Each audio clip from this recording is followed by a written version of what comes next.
कूलरचा shock लागल्याने तरुणाचा मृत्यू. राज्यातील तिसरी घटना.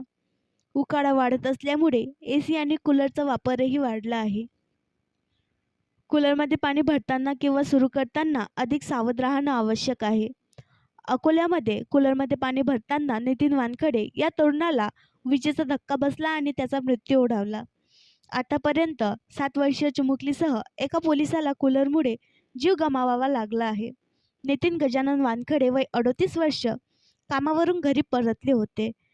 त्यावेळी घरातील कूलर बंद पडले म्हणून त्यांनी कूलर सुरू करण्याचा प्रयत्न केला. कूलरला स्पर्श करताच त्यांना विजेचा धक्का बसला व कूलर त्यांच्या अंगावर पडला. ही घटना त्यांचे वडील व पत्नीच्या लक्षात येताच त्यांनी विद्युत पुरवठा खंडित केला आणि ग्रामस्थांच्या मदतीने त्यांना उपचारासाठी तातडीने हलवण्यात आलं. मात्र अकोल्याला पोहोचण्यापूर्वीच वाटेतच त्यांचा दुर्दैवी मृत्यू झाला. त्यांच्या पश्चात आई-वडील, पत्नी व 2 लहान मुले असा परिवार आहे. काही दिवसांपूर्वी पाणी भरताना भिंतीवरील वायरला स्पर्श झाल्याने जोरदार विजेचा धक्का बसल्याने पोलीस दलातील अंमलदार गणेश रामराव सोनोने यांचा दुर्दैवी मृत्यू झाला होता.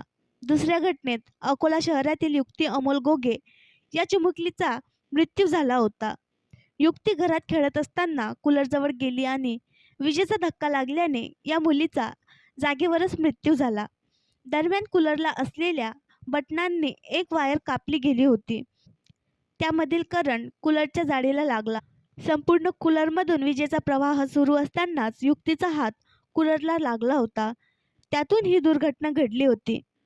आता पुन्हा कूलरचा शॉक लागून मृत्यू झाल्याची घटना समोर आली आहे. ही अकोल्यातील तिसरी घटना आहे.